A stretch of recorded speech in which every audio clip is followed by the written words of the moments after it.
Hello बच्चों, चलिए प्रश्न को पढ़ते हैं। समझाइए कि बेंजीन वलय से जुड़ा जो OH समूह है वो उसे इलेक्ट्रॉन रागी प्रतिस्थापन के प्रति कैसे सक्रियता प्रदान करता है।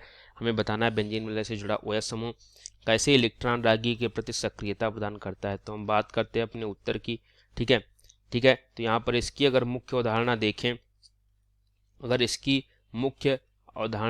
देखें, तो यहाँ पर OH का प्रतिस्थापी प्रभाव यहाँ पर जो है वो हमें बताना है कि OH समूह का जो प्रतिस्थापन होने से प्रभाव पड़ेगा इस बेंजीन वलय पर, वो जो होता है उसको हमें यहाँ पर बताना है। मतलब एक बेंजीन वलय है, इस पर कहता है इसकी जब इस पर OH लगता है तो इसकी सक्रियता कैसी है।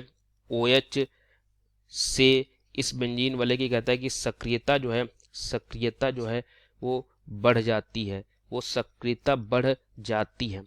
तो कहता है इसका कारण क्या है। ठीक है, इस सक्रियता कैसे बढ़ाता है इसका कारण बताना है। तो हम समझते हैं कारण को हम समझ लेते हैं। ठीक है दोस्तों, कारण को समझ लेते हैं। यहाँ पर क्या होता है, यहाँ पर होता है कि जो हमारा इस प्रकार से बेंजीन है, इस प्रकार से बंद होते हैं, इसमें OH जुड़ा है। क्या करता है, सक्रियता के लिए जो इसके इलेक्ट्रॉन युग्म है वो अनुनाद करते हैं। ठीक है, अनुनाद करते हैं तो इसकी अनुनादी संरचना बनती है, उनको हम बना लेते हैं। यहाँ पर ऋणायन आया है OH धनायन।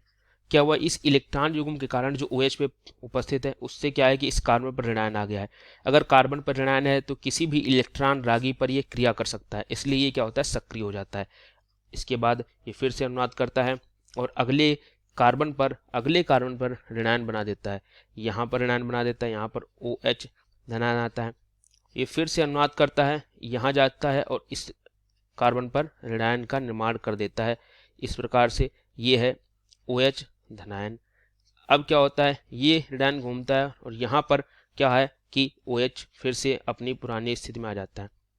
तो इन अनुनादी संरचनाएं जो हैं वो OH की वजह से बनती हैं, क्योंकि OH जो होता है इलेक्ट्रॉन युग्म रखता है। ठीक है, तो क्या हुआ है, यहाँ पर ऋणायन आया है, इस ऋणायन को पैरा पर ऋणायन आया है। ठीक है, इसमें आर्थो पर ऋणायन आया है। ठीक है बच्चों, इसमें आर्थो पर ऋणायन आया है और इसमें भी क्या है कि आर्थो पर ऋणायन आया है।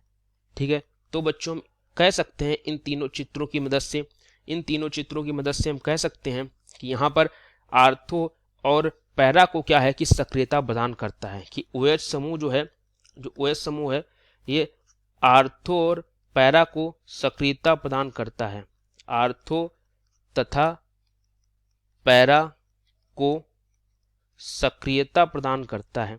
ठीक है, प्रदान करता है वो भी अपने इलेक्ट्रॉन युग्म के कारण। ठीक है, तो हमने यही सक्रियता को हमें यहाँ पर बताना था, वो हमने उसकी व्याख्या कर दी है। तो उम्मीद करूंगा आपको ये उत्तर अच्छे से समझ आया होगा। धन्यवाद।